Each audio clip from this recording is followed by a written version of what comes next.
Special shout out to Amaze for sponsoring this video.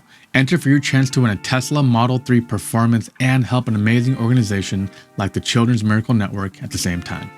Back in 2017, I made a true cost of ownership video for the Tesla Model 3, just as it was ramping up production and becoming the big hit that it would soon be.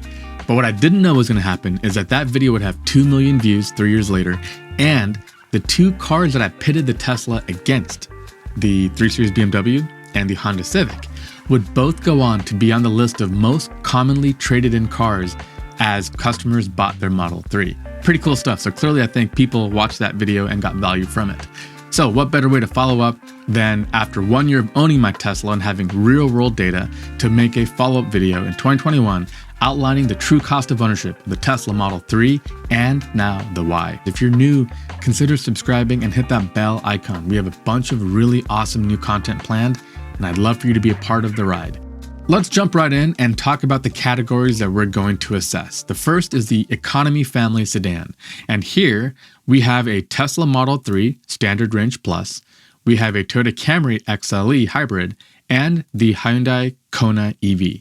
We're going with the base model there, and we'll talk about why we did that shortly. Next is the most popular segment in the US probably, and that is what I'm calling the luxury compact crossover segment. Here we have the Tesla Model Y long range all-wheel drive, the BMW X3, the M40i option, which is their fastest model, that way it can compete better with the Tesla in terms of performance, and finally Jaguar I-Pace. Finally, we're gonna have the performance model comparison. I have a Tesla Model 3 Performance that I will compare against the BMW M3 competition and the Tesla Model S Performance. So you noticed in all three competitions, we're going to have a gas car and an alternative EV option as well. We're going to compare the true cost of ownership in a couple of ways. First is going to be fuel or charging cost. Then we're going to talk about maintenance, what it will cost to keep your car on the road and running over 3, 5, and 10 years. And finally, depreciation and how your car's value is going to depreciate over those same periods, 3, 5, and 10 years. So without further ado, let's jump right into it. We have the Tesla Model 3 Standard Range Plus, which is the most economic Tesla you can buy today, just under $38,000. And we're going to compare that to a Toyota Camry XLE Hybrid. I chose the XLE because the Tesla is really well equipped. It has tons of advanced features and safety tech. And so to get close to that, we had to choose the XLE trim. And secondly, I made it the hybrid. That way it had a better chance in terms of fuel cost than the non-hybrid version would. And we have the Hyundai Kona EV. I chose the base because I wanted to get a really lower cost comparison. But the reality is it has a small little screen and other shortfalls that make the ultimate trim, which is almost $5,000–$6,000 more, probably a better direct equivalent. And again, this is part of the point about Tesla's value proposition that I think is important to note. The most expensive car is the Tesla, and the cheapest is the Camry. But what's interesting is that the Hyundai actually has the federal and state tax credit. So as a result, the final cost is actually the cheapest for the Hyundai and the most expensive for the Tesla. In terms of performance, it's not really even close. The Tesla does 0 to 60 in 5.3 seconds, while the other two are in the mid 7s. So big time advantage to Tesla there. And here we've broken down the efficiencies of all the cars. These two are going to be EVs, so that's 4 miles per kilowatt hour, and this is 46 miles per gallon. And when we factor in the cost of gasoline, which for our models, for all the different segments, we're going to go with $2.50 for the cost of a gallon of gasoline, 10 cents for the cost of 1 kilowatt hour, and we're averaging 15,000 miles driven. So that being said, the cost per mile of these vehicles is right around 2 to 2.5 cents per mile for the EVs, and double that at around 5.5 cents per mile for the Camry. We can look at how that will break down year after year. So in year 1, here's our cost. And if we look at our first milestone here in year 3, you see that the economy hybrid Toyota still costs more than double to operate and almost $1,400 more over 3 years than the Tesla and the Hyundai. All right, before we get back to the video, I want to take a quick moment and tell you about our sponsor, Amaze. Amaze has been a long-term friend of the channel. And if you follow the link in the description, you can enter for your chance to win a Tesla Model 3 Performance. You know I own one and I love mine. I call it the greatest deal in automotive history.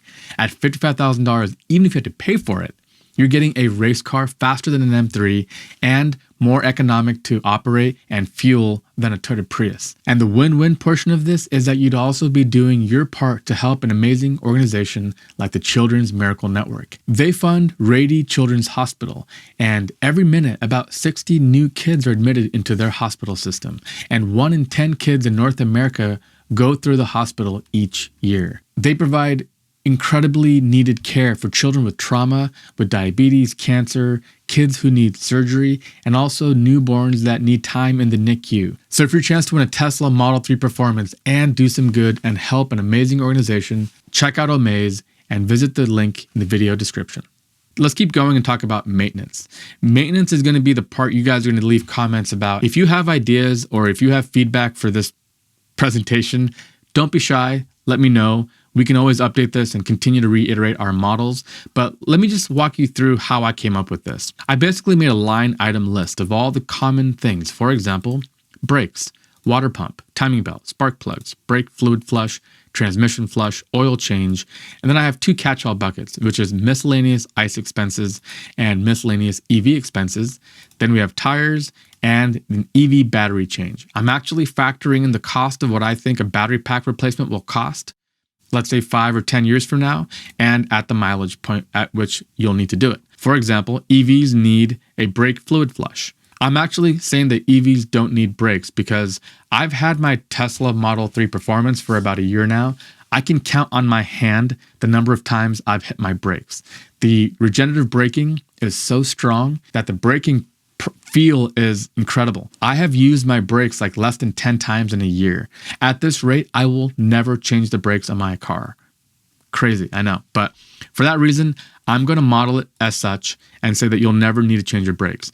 But the brake fluid flush, I'm going to say you should do every 50,000 miles. Finally, the EV battery change. I'm projecting that in 5 or 10 years, when you have to change the battery pack on a car at around 250,000 miles, the costs are going to be so much lower than they are today that you can have that done for about $5,000. The other thing that's important to note here is that for the maintenance cost, what I'm saying is that all these costs are going to be amortized over time. Meaning if you bought a car and sold it before you had to change the tires, your tire cost was 0, but your tires were wearing every mile you drove it. Look, the reality is if we don't do it that way, there's no way I could think of that we could get realistic numbers over 3, 5, and 10 years. If you look here, the maintenance cost for the Tesla is coming in around $900. And that's because it includes that battery change cost, the miscellaneous costs, and everything else.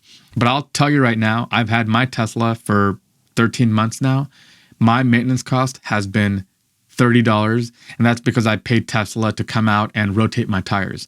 I could have taken it to a shop and had him do it maybe for free, done it myself, but that's it. I haven't paid anything else for the car. So here we see again that the Camry is going to cost about double, $5,800 compared to $2,700 for the EVs on year 3, and the costs just go up from there. The maintenance costs by year 10 are about $10,000 more than the EV. Finally, we have the depreciation. So these are harder to come up with because we don't really have that much data on it yet, but I'm projecting the Standard Range Plus Tesla will depreciate 25% in 3 years. I actually think it might be a little bit less than that. I'm going to go with 40% for the Toyota and 45% for the Kona. For the fuel and maintenance cost, I have them the same for all EVs because they all get around 4 miles per kilowatt hour, around there, and the repair costs will be pretty similar as well. But where they all differ will be depreciation. If you bought a Nissan Leaf or a Chevy Bolt, you know what I'm talking about. After 3 years, those cars plummet in value. If you bought it for $37,000, it might be worth $13,000 after 3 years, which is abysmal. And part of the reason why is people don't trust the tech and they don't really want a secondhand model that they don't really know what to expect. Whereas with Tesla, it's kind of the opposite. People love their Teslas and they're always trying to find a used one for a little bit of a deal. As a result, that demand is so high that their value is incredible. Where Tesla will win over every other EV, and I don't see this changing for the next couple of years, is on residual value. That is Tesla's claim to fame. So you buy a car, you buy a Tesla today, and 3 or 5 or 10 years later when you go to sell it, you will get more money for your Tesla than any other car. And fast forward 10 years, what is an internal combustion engine car going to be worth if they're banned even? Nobody wants them. Gas stations are going away. They're not profitable. Not much.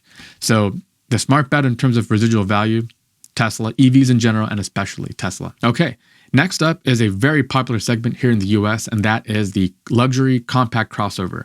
We're gonna go Model Y, long range all-wheel drive, comes in right around $50,000. The BMW X3 M40i, which is their highest trim level. And the reason why is that was the only way I can get their times down into the fours in terms of 0 to 60. Now, don't worry for the Tesla folks out there. With a $2,000 acceleration boost, you can beat this number pretty easily. And finally, we have the Jaguar I-Pace, which is the most expensive by a mile at $70,000, but it does get the federal and state tax credits, bringing the cost just $4,000 more than the BMW. And it comes in at 4.5 seconds, 0 to 60. Now, where the Jaguar is really poor is in terms of efficiency. While your Model Y will go 4.3 miles per kilowatt hour, the Jaguar will only go 2.6. So as a result, the cost per mile is again around 2 cents for the Tesla, about 10 cents for the BMW, which has really poor 23 miles per gallon efficiency, and about 4 cents, nearly double from the Tesla for the Jaguar. So the fuel cost here, let's just look quickly at around 3 years.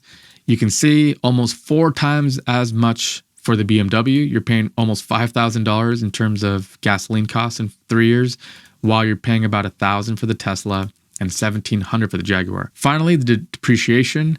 I'm going to say the Jaguar, which so far I've looked on AutoTrader, and they're holding their value pretty well. And part of the reason why is they're a premium product and they're rare. They don't make very many of them. 40% depreciation over 3 years, same as the BMW. And again, a 25% for the Tesla.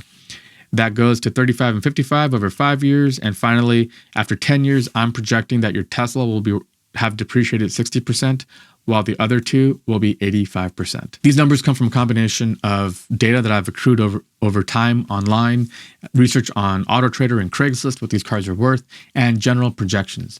Tesla's cars get software updates. They keep getting better and efficient over time.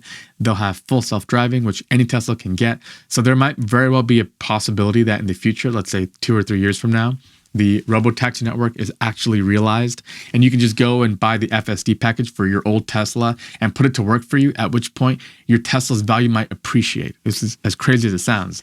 So I think 60% depreciation is actually a little bit rich, potentially, for the Tesla, especially considering that the drivetrain will last over 1 million miles. And finally, we're going to look at the performance models. This is my car, the Tesla Model 3 Performance, which comes in, I bought it for $60, but now it's about $5,000 cheaper. The BMW M3 Competition, which was the only way I could even get close to these numbers, and the Tesla Model S Performance, which was the most expensive and the fastest. In terms of efficiency, the Model 3 Performance is the winner, and the worst is the BMW. And again, very similar to the BMW SUV in the previous segment, about 5 times the cost in terms of fuel. That breaks down to similar numbers in terms of year-to-year cost.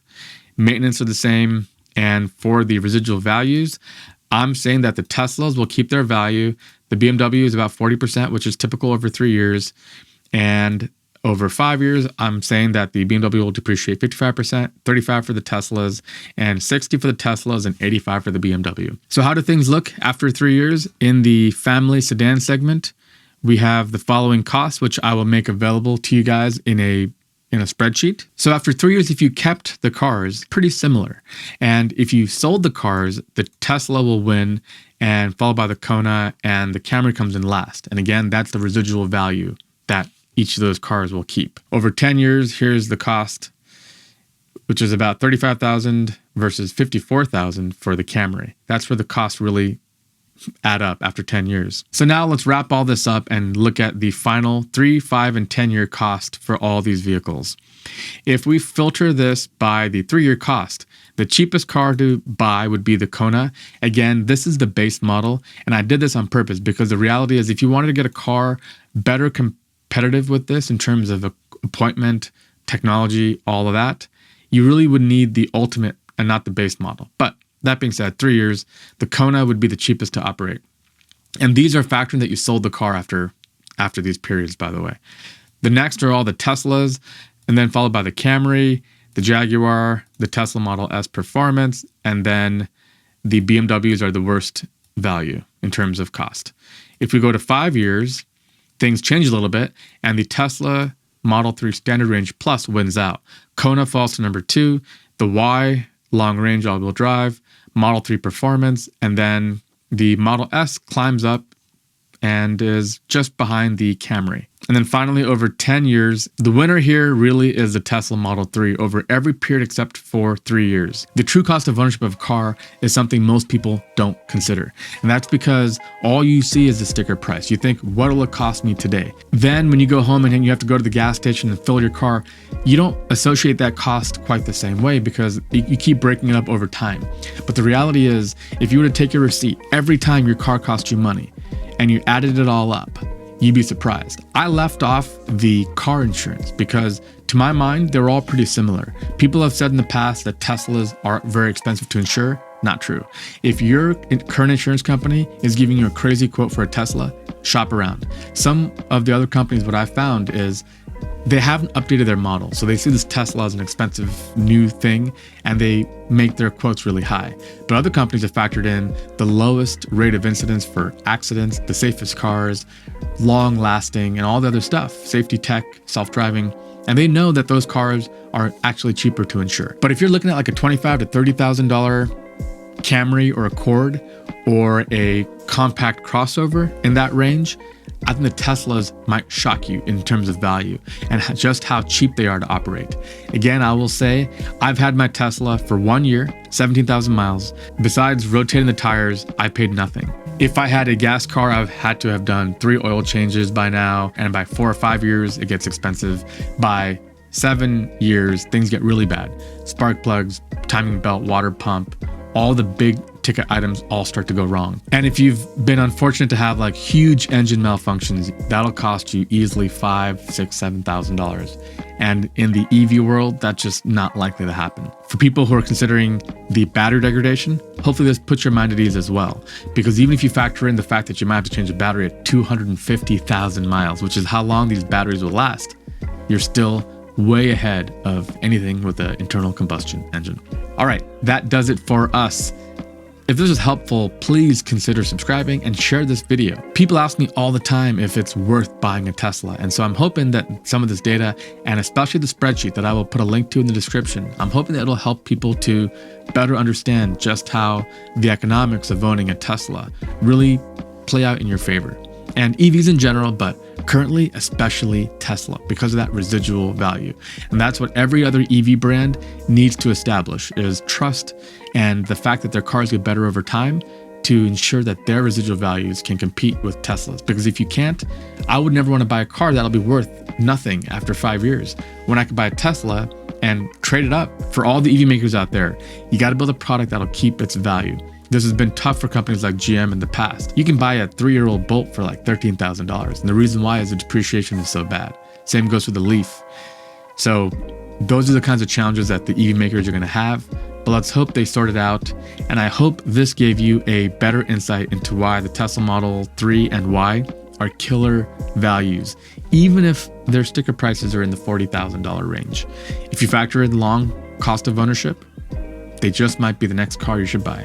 And if you're thinking about buying a Tesla, we would love it if you'd use our link, which we'll put in the description. It helps us. You'll get 1,000 miles of free supercharging, and so will we. Thank you so much for watching. I'm Ricky with Da Vinci, and we'll catch you guys on the next one.